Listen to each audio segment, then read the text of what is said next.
ہو کہ یہ ہمیں پیغام دے رہا ہے یا آگ لگا رہا ہے، یہ ہمیں نفرتوں میں دھکیل رہا ہے یا محبت کے پھول دے رہا ہے۔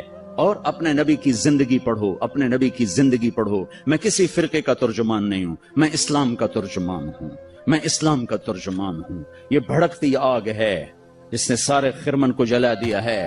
میں اکیلا کہاں تک بولوں اور کیا کیا بولوں، لیکن میرے سامنے ایک واقعہ ہے کہ جب ابراہیم علیہ السلام کی آگ بھڑکائی گئی تو گرگٹ کرلا، بڑا کرلا، اس نے آ کے پھونکے ماری، پھونکیں، اور نامرادہ تیری پھونکا نال کڑی، لیکن ایسی نحوست اس کے لیے مقدر میں آئی کہ میرے نبی نے فرمایا جہاں گرگٹ ملے اسے قتل کیا جائے۔ گرگٹ زیادہ تر افریقہ میں بہت ہے، ہمارے جنگلوں میں ہوتا ہے، شہروں میں نہیں۔ کبوتر نے کیا کیا، اس نے چونچ میں پانی بھرا اور جا کر ابراہیم علیہ السلام کی آگ کے اوپر گرایا۔ دیکھا میرے کو بجھنی تو کوئی نہیں، پر میرا نا تلک بجھاون والے ہیں۔ تو میرے اللہ نے کبوتر کی ایسی محبت ڈالی لوگوں کے دلوں میں کہ حرمین میں کبوتر کے سوا کوئی پرندہ کوئی، ہزاروں پرندے گنبد خضرا کا طواف کر رہے ہوتے ہیں، ہزاروں کبوتر بیت اللہ کا طواف کر رہے ہوتے ہیں، ہزاروں کبوتر مسجد نبوی کا طواف کر رہے ہوتے ہیں، اور ساری دنیا سے آنے والے مسلمان ان کو دانا ڈال رہے ہیں، دانا ڈال رہے ہیں۔ یہ اس کبوتر کی طفیل ہے جس نے 2 چونچ پانی گرایا تھا۔ میں کچھ نہیں ہوں، میں ایک کبوتر ہوں جو 2 چونچ پانی گرا رہا ہوں۔ اس بھڑکتی آگ کو میں نہیں بجھا سکتا، لیکن میں اس آگ کو میں پھونک نہیں مار سکتا۔ میں پھونک مارنے والوں میں اپنا نام نہیں لکھانا چاہتا۔ میں اللہ کے رسول کے دربار میں پیش ہو کے کہنا چاہتا ہوں، یا رسول اللہ، میں نے تو آپ کی امت کو جوڑنے کی کوشش کی تھی،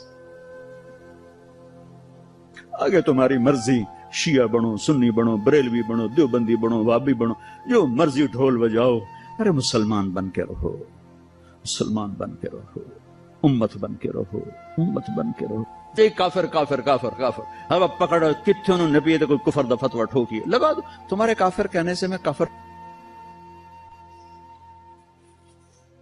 یا کسی کے کافر کہنے سے کوئی کافر کوئی تھوڑا ہی ہو جاتا۔ میرے دیش میں کفر اس طرح فتوے دیتا ہے، کفر کے فتوے ایسے لگتے ہیں اتنے سستے تو آلو نہیں منڈی میں جتنا سستا کفر کا فتویٰ ہے۔ ایک دوسرے کے پیچھے نماز نہیں پڑھتے، ایک دوسرے کو سلام نہیں کرتے، مصافحہ نہیں کرتے، جنازے نہیں پڑھتے، جنازے نہیں پڑھتے۔ ہم 14 اگست منائیں گے کیسے؟ اچھا مسلمان بن کے، اوروں کو نہیں دیکھیں گے، اپنے آپ سے شروع کریں۔ اپنی تعلیم کو بھی اچھی طرح حاصل کرو، اپنے استادوں کا ادب کرو، ماں باپ زندہ ہیں ان کے پاؤں پڑ جاؤ، شادی شدہ بیویوں کو عزت و احترام دو، شادی کرنا چاہتے ہو ماں باپ کی رائے سے کرو، عشق و معشوقی میں نہ پڑو، ماں باپ کی رائے سے کرو، اس میں برکت ہوگی۔ ماں باپ کو ہاتھ جوڑتا ہوں، شادی کے مسئلے میں اولاد کی رائے لو، مسلط نہ کرو، یہ ماں باپ کا ظلم ہے۔ اگر وہ زبردستی ٹھونس دیں ایتھے ہی کرنی ہے تو کرنی، تاسے نہیں کرنی، یہ ماں باپ کا جبر ہے، یہ ماں باپ کی زیادتی ہے، یہ ماں باپ کا ظلم ہے جو خاص طور پہ بچیوں پر حد سے زیادہ ہو رہا ہے۔ شادی بچی اور بچے کا حق ہے، ماں باپ رائے دیں، ہموار کریں، بیٹا یہاں بہت مناسب ہے، بیٹا یہاں بہت مناسب ہے۔ لیکن اگر وہ ہاتھ جوڑ کر کہے کہ میں نہیں کرنا چاہتی، نہیں کرنا چاہتا، پھر تم والدین کو اللہ رسول کا واسطہ دیتا ہوں زبردستی نہ کرنا، یہ تمہاری زیادتی ہوگی۔ لیکن تمہیں اللہ رسول کا واسطہ دیتا ہوں، اگر والدین زیادتی کریں نا تو سہ جانا، اس کے پیچھے بڑی برکت کے دروازے کھلیں گے، بہت برکت کے دروازے کھلیں گے، بہت برکت کے دروازے کھلیں گے۔ کورٹ میرج کے چکر میں نہ پڑنا، بہت بے برکتی ہوتی ہے، زندگی تلخ ہو جاتی ہے، زندگی ویران ہو جاتی ہے۔ اپنے جذبات کو قربان کرنا، جب تم اللہ اپنے ماں باپ کے لیے کوئی جذبہ قربان کرو گے، اللہ وہاں سے تمہارے لیے دروازے کھولے گا عزت کے کہ تم سوچ بھی نہیں سکتے، تمہارے وہم و گمان میں بھی نہیں ہے۔ یہ چند روزہ زندگی گزر جائے گی، آنے والا دن بہت لمبا ہے اور آنے والی زندگی لامحدود ہے۔ تو بھائی ہم اپنے دیش کو حسین بنائیں، محبت کے ساتھ، نفرت چھوڑ دو، بغض چھوڑ دو، عداوت چھوڑ دو، لڑنا چھوڑ دو، آپس میں الفت و محبت سے رہنا سیکھو، معاف کرنا سیکھو، درگزر کرنا سیکھو۔ مالداروں سے کہتا ہوں ٹیکس کی چوری نہ کرو، حکمرانوں سے کہتا ہوں ظالمانہ ٹیکس نہ لگاؤ، اپنی عیاشیاں کم کرو، ٹیکس نہ بڑھاؤ، اپنی عیاشی کم کرو۔ ہمارے ہاں لوگ ٹیکس چراتے ہیں، انکم ٹیکس والے اور یہ مالدار آپس میں مل کے کچھ پیسے انکم ٹیکس والے کی جیب، کچھ اس کی جیب میں، تھوڑے سے پیسے حکومت کے۔ میں کہتا ہوں دے دو، جتنا ٹیکس مانگتے ہیں دے دو، اگر یہ ظلم ہے تو تمہارا صدقہ ہو کے قبول ہو جائے گا۔ چوری نہ کرو، کہ جھوٹ سے جان بچانا تو جائز ہے، مال بچانا کہتے ہوں کہ میں مفتی نہیں ہوں، لیکن میرا ضمیر کہتا ہے کہ پیسہ بچانے کے لیے جھوٹ نہیں بولنا چاہیے، خاص طور پر جب حکومت کے خزانے میں جا رہا ہو، آگے حکومت اس کو عیاشی میں اڑا دے یا تمہارے کام میں لگا دے، لیکن یہ چوری نہ کرنا، پیسے کے لیے جھوٹ نہ بولنا، جان بچانے کے لیے ٹھیک ہے آدمی جھوٹ بول سکتا ہے، لیکن مال کے لیے جھوٹ بولے بے 4 پیسے اور بچا لوں یہ نہ کرو۔ اور حکمرانوں سے کہتا ہوں کہ ایسے ظالمانہ ٹیکس نہ لگاؤ کہ تمہاری ایک ایک دن کے عیاشیوں پر ہزاروں خاندان پل سکتے ہیں، مقروض خاندان کے عیاش حکمران۔ عمر رضی اللہ تعالیٰ عنہ کے زمانے میں قحط آیا، گوشت کھانا چھوڑ دیا، جب تک قحط دور نہیں ہوا بوٹی کو ہاتھ نہیں لگایا کہ کیا میری ساری رعایا گوشت کھا سکتی، جب تک قحط دور نہیں ہوا۔ میں نہیں کہتا تم عمر بن جاؤ گے، چونکہ ہم جیسے عوام جیسی راجا ویسی پر، جیسی پرجا ویسا راجا، جیسے ہم ویسے ہمارے حکمران۔ مامون رشید سے کسی نے کہا تو ایڈا بڑا بڑا من ہے بادشاہ، میں نہیں عمر کیڈا بڑا بادشاہ تھے، کیڈا زبردست خلیفہ گزریا ہے۔ وہ بڑا سمجھدار تھا، کہنے لگا عمر کے عوام تھے ابو ہریرہ اور میرے عوام ہو تم، اگر میں بن گیا نا عمر تو تم تو مجھے پاگل سمجھ کے باہر نکال دو گے، پہلے تسی ابو ہریرہ بنو پھر میں عمر بن جانا، ہن تسی تا رو میں بدماش تے مینوں آکھو میں عمر بن جانا۔ ہمارے سارے تاجر جھوٹے ہوں، سارا بازار جھوٹ پر ہو، خیانت پر ہو، اور حکمران وہ کیسے آ جائیں گے دیانت پر؟ تو میں سارے طبقات سے کہتا ہوں کہ آؤ ہم دیس بنائیں، اپنی ذات سے شروع کریں، اپنی ذات سے، تو انشاءاللہ یہ پھلے گا پھولے گا، اللہ کو منظور ہوگا، ہم اپنی زندگی میں دیکھ لیں گے، نہیں منظور ہوا تو اللہ قبروں میں دکھا دے۔ نیت کرتے ہو سارے بھائی، سارے نیت کرتے ہو نا؟ اور آخر میں ایک بات سب سے کہتا ہوں کہ تم سب ہمارے بچے اولاد ہو، آؤ یہاں سے توبہ کر کے اٹھیں، انشاءاللہ دعا قبول ہوگی۔ آپ سارے توبہ کی نیت کر لو، ٹھیک ہے؟ کرتے ہو توبہ؟ کہو میرے ساتھ یا اللہ میری توبہ، پھر کہو یا اللہ میری توبہ، پھر کہو یا اللہ میری توبہ۔ ماشاءاللہ اب مبارک ہو، آپ کے کبیرہ گناہ معاف ہو گئے، آئندہ کوئی کرو گے تو پوچھا جائے گا۔ علامہ زرکشی نے لکھا ہے کہ قرآن کا نام کوئی نہیں، قرآن تو کہتے پڑھی جانے والی کتاب، قرآن قرآن لے آوے، قرآن نام نہیں ہے، قرآن پڑھی جانے والی کتاب کو کہا جاتا ہے۔ اگر قرآن کا کوئی نام رکھا جاتا تو یہ آیت اس کا نام بنتی ھذا بلاغ للناس، یہ پیغام ہے لوگوں کو پہنچانے کے لیے، یہ ہے اس کا نام۔ اگر رکھا جاتا یہ پیغام ہے لوگوں تک پہنچانے کے لیے، کون پہنچائے گا؟ کون پہنچائے گا؟ یہ امت پہنچائے گی، کیونکہ اللہ کے نبی نے کہا بلغوا عنی ولو آیا، میری کتاب کو پہنچاؤ چاہے تمہیں ایک آئے۔ قل واللہ سب کو آتی کہ نہیں آتی ہے؟ تو 4 ارب انسانوں تک اس پیغام کا پہنچانا ذمہ تھا۔ یہ اس امت کا اجتماعی جرم ہے جو نہیں ہو رہا، یہ کام نہیں ہو رہا، یہ ساری امت کے نیک بد اس جرم میں آ کے پھنس جاتے ہیں، گرفتار ہو جاتے ہیں کہ کائنات کے انسانوں کو یہ بتانا کہ اس کا بنانے والا اللہ ہے۔ تو انسانی علم جب یہاں پہنچا جس سطح پر یہ ہے، اور یہ کہاں تک پہنچا ہے؟ صرف انسانی جسم میں 3% کا پتہ چلا، 3%، 97% کا بھی پتہ کوئی۔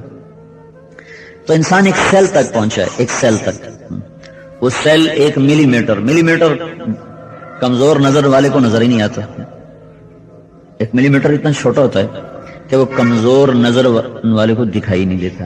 اگر اس کے 1000 حصے کیے جائیں تو 1000واں حصہ تو آنکھوں سے غائب ہو جائے گا، بچہ دیکھ لے گا کہ یہ ملی میٹر، اس ملی میٹر کے اگر آپ 1000 حصے کرنا چاہیں تو 1/1000 ملی میٹر نہ نظر آنے والی چیز نہیں نظر آتا ہے۔ وہ جو ہمارا سیل ہے وہ 1/1000 ملی میٹر کے برابر ہے، یعنی اس کو آپ کئی 1000 گنا نہیں کئی لاکھ گنا بڑا کرو گے نا پھر وہ آپ کو نظر آئے۔ تو اس انسان نے ایسی چیزیں بنا لی ہیں کہ جو دیکھ لیتا ہے۔ وہ جو 1/1000 ملی میٹر ہے، اس کے اندر اس انسان کی پوری تاریخ لکھی ہوئی ہے۔ کتنی جلدوں میں؟ ایک انگریزی لندن کے نا لائبریری میں ایک کتاب ہے، وہ انسائکلوپیڈیا کی کتاب ہے، وہ اتنی موٹی کتاب ہے۔ وہ جو انسائکلوپیڈیا کی کتاب ہے اس کو سامنے رکھ کر اس 1/1000 ملی میٹر میں سے جو لکھا ہوا نکالا جائے تو اس کتاب کے برابر 928 کتابیں تیار ہوں گی۔ ان کو اگر اوپر نیچے رکھو نا، اوپر نیچے رکھو تو 250 فٹ اونچا مینار بن جائے گا۔ 250 فٹ اونچا مینار پورے فیصل آباد میں کسی مسجد کا نہیں۔ 1/1000 ملی میٹر میں اتنی کتابوں کا ذخیرہ رکھ دینا، تو یہاں آ کر انسان بولا، دہریہ بھی بولا، اب پہ نہیں، کوئی ہے، کوئی ہے۔ تو اس دھرتی پر اللہ تعالیٰ نے 4 دن لگائے، فی 4 ایام، 4 دن میں نے تمہارے لیے خرچ کیے ہیں۔ تو اس کی زمین، اس کی ہوا، اس کا پانی، اس کے پہاڑ، اس کے پتھر، اس کے جنگل، اس کے دریا، اس کی ترتیب، اس کی ساخت، اس کے صحرا، ایک ایک چیز اللہ کی نعمتیں ہیں۔ وَإِن تَعُدُّوا نِعْمَةَ اللَّهِ لَا تُحْصُوهَا، تم اپنے رب کی نعمتیں گنو، گن نہیں سکتے۔ اتنے نظام بنانے کے بعد پھر لگا وَإِلَى الْأَرْضِ كَيْفَ سُطِحَتْ، کبھی غور کیا کہ یہ زمین کس نے بچھائی اور کیسے بچھائی؟ کوئی خیال آیا تو وَفِي الْأَرْضِ آيَاتٌ لِّلْمُوقِنِينَ، اس زمین میں نشانیاں ہیں میری، ایمان والے اگر ہو تم تو دیکھو، یہی زمین تمہیں کہے گی لا الہ الا اللہ، یہ پکارے گی لا الہ الا اللہ، اس میں اتنی میں نے نشانیاں چھپا کے رکھی ہیں۔ ایک مٹھی کو آپ اٹھاؤ، بے جان، بے رعب، خوشبو کوئی نہیں، ذائقہ کوئی نہیں، حسن کوئی نہیں، جمال کوئی نہیں، ٹھہراؤ کوئی نہیں۔ مٹھی کھولو تو یوں نیچے گر جائے گی، اس میں دانہ ڈالو، کیا ہو جاتا ہے اس مٹی کو کہ وہ ایسے پھول بنا دیتی ہے، ایسے باغ بنا دیتی ہے، ایسے چمن بنا دیتی ہے، ایسے پھل بنا دیتی ہے۔ 50 فٹ اوپر ناریل میں پانی بھرا ہوا ہے، اور ہمیں گھر کی ٹینکی پر پانی پہنچانے کے لیے کتنی بڑی موٹر لگانی پڑتی ہے، پریشر پر پیدا کر پانی کو اوپر اٹھاتا ہے، اور اللہ 50 فٹ اوپر پانی پہنچاتا ہے ناریل میں۔ وہ ایسا پانی ہے نہ زمین کے پانی کے مشابہ، نہ آسمان کے پانی کے مشابہ، اور ناریل کا خود کاٹو اور اس میں سے رس نکالو نہ اس کے مشابہ ہے، اس کے اندر تیار ہوتا ہے۔ میں بنگلہ دیش جب جاتا ہوں تو وہاں جیسے ہم ہمارے یہاں پیش کرتے ہیں نا، یہ پیپسی پیو، کوک پیو، وہاں یہ نہیں پیش کرتے، وہاں پورا وہ ناریل اٹھا کے پیش کرتے ہیں، اس کو اوپر سے کاٹ کرنا، اس کے اندر 3 سوراخ ہوتے ہیں، قدرت نے بنائے ہوتے ہیں، جہاں سے وہ ناریل کا درخت نکلتا ہے۔ بعد میں اگر اس کو بیج بنا کے لگایا جائے تو اوپر 3 سوراخ ہوتے ہیں، ویسے وہ بہت سخت ہوتا ہے، پتھر کی طرح، تو اتنا بڑا چھرا ہوتا ہے، اس کو اوپر سے کاٹتے ہیں تو اس میں وہ نالی لگا دیتے ہیں، جیسے ہم آپ بوتل میں نالی لگا کے پیش کرتے ہیں، تو وہ اس میں نالی لگا کے پیش کرتے ہیں، آپ نوش فرمائیں۔ اس کی لذت، اس کی خوشبو، اس کا ذائقہ عجب، اور اللہ نے بے شمار بیماریوں کے لیے اس کو شفا بنایا ہوا ہے۔ تو شوگر والے بھی پئیں تو کوئی مسئلہ، مٹھاس بھی ہے اور شوگر کے لیے مضر بھی کوئی نہیں ہے۔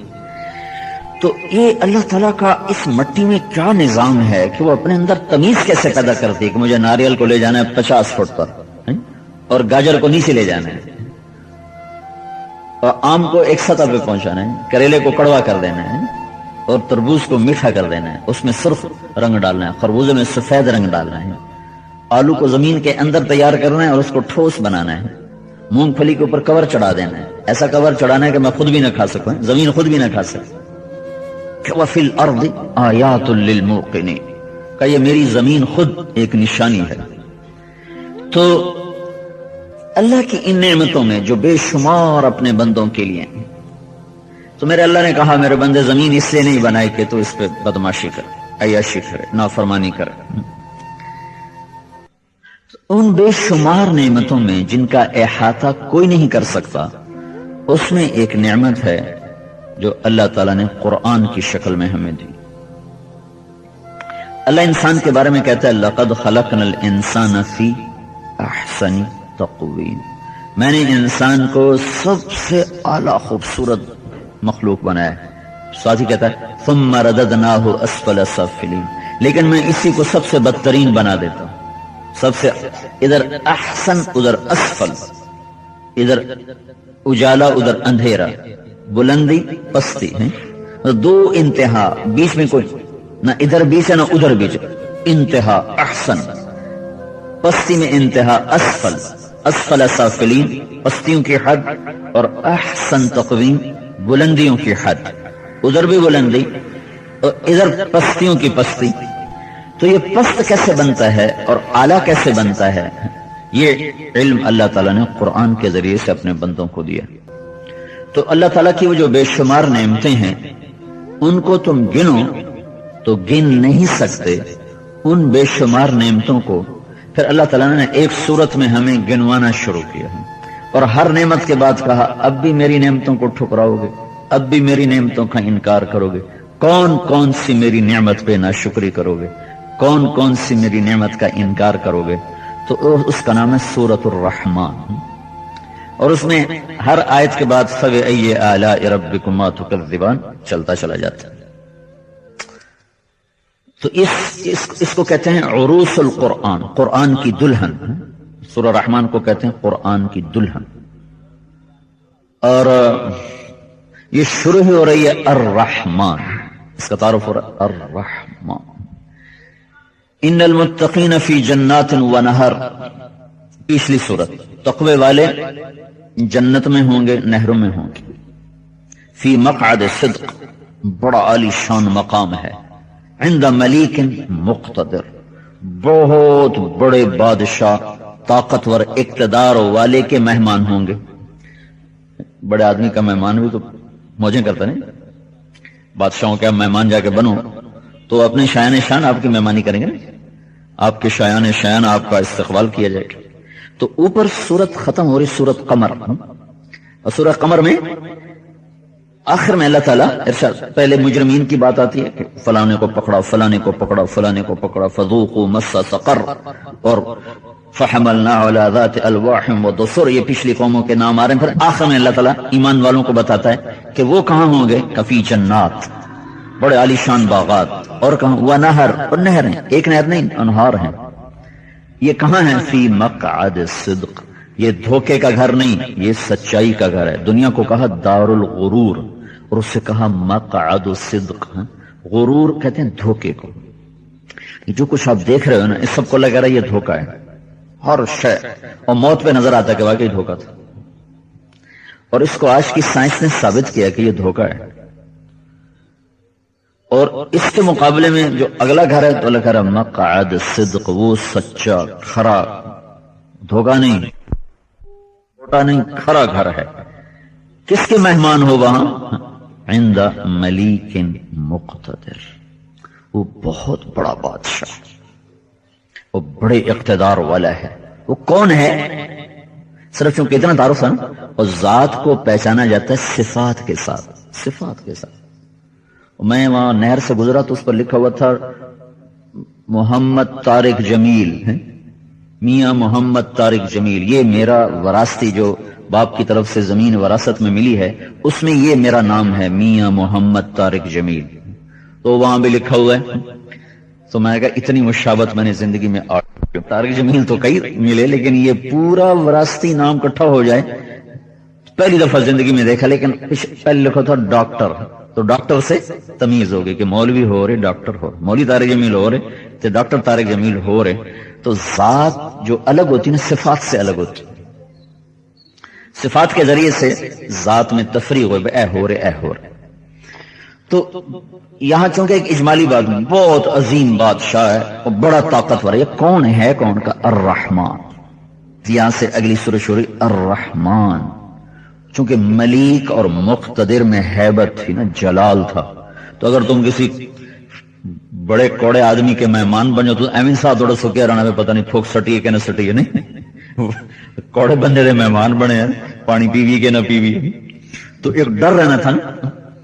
تو اس لیے ملیک و مقتدر کے لفظ جلال کو بتاتے تھے، ہیبت کو بتاتے تھے، کبریائی کو بتاتے تھے۔ تو اللہ تعالیٰ نے پھر آگے اس کو مکمل کیا کہ وہ ہیبت والا، جلال والا، کبریائی والا کون ہے؟ الرحمن۔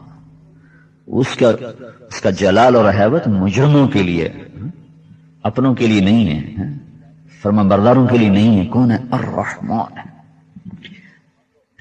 الرحمن اللہ کے رحم کو بتانے میں سب سے طاقتور لفظ۔ اللہ کا نام رؤوف بھی ہے، حنان بھی ہے، منان بھی ہے، رحیم بھی ہے، کریم بھی ہے، جلیل بھی ہے۔ یہ سارے وہ نام ہیں جو اللہ تعالیٰ کی رحمت کو بتاتے ہیں، اللہ تعالیٰ کی رحمت کو بتاتے ہیں۔ مومن بھی ہے، السلام بھی ہے، المومن بھی ہے، اور خالق بھی ہے، باری بھی ہے، مصور بھی ہے، الغفار بھی ہے، الوہاب بھی ہے، الفتاح بھی ہے. یہ سارے نام اللہ تعالیٰ کے رحم کرم کو بتانے کے لیے ہیں، اور بہت سے معنی کے ساتھ. اللہ کے رحم کرم فضل کو بتانے میں سب سے طاقتور جو صفت اللہ کی ہے وہ ہے الرحمن. الرحمن میں جو رحمت ہے وہ اور کسی لفظ میں نہیں. لہذا ہم جب شروع کرتے ہیں نا تو کہتے ہیں بسم اللہ الرحمن الرحیم. قرآن کی پہلی سطر پر جب نظر پڑتی ہے تو لکھا ہوتا ہے بسم اللہ الرحمن الرحیم. اللہ کا جو پہلا تعارف ہے، اللہ کون ہے بھائی؟ اللہ کون ہے؟ تو اللہ رحمان، اللہ رحیم. دو رحمت کی صفتیں ساتھ ساتھ اللہ لے کر آئے. پھر رحمان میں جو مطلب اللہ تعالیٰ نے بیان کیا ہے اپنی رحمت کا، وہ کسی بھی رحمت کے اور صفت میں وہ مطلب نے. رعوف بھی ہے، رحیم بھی ہے، حنان بھی ہے، منان بھی ہے، دیجان بھی ہے، اور کریم بھی ہے، جلیل بھی ہے، اور خالق بھی ہے، اور رب بھی ہے، اور فتاح بھی ہے، رزاق بھی ہے، یہ ستار بھی ہے. ان سب میں الرحمن اللہ کی رحمت کی تعبیر میں سب سے طاقتور لفظ. لہذا شروع ہی الرحمن سے ہوتا. بسم اللہ الرحمن الرحیم. تو جو وہ اللہ، وہ ملیک، وہ مقتدر جس کے تم مہمان جا کے بنو گے سچائی کے گھر میں، کھرے گھر میں، دھوکے گا نہیں کہ آج بنایا کل مر کے قبر میں چلے گئے ہیں.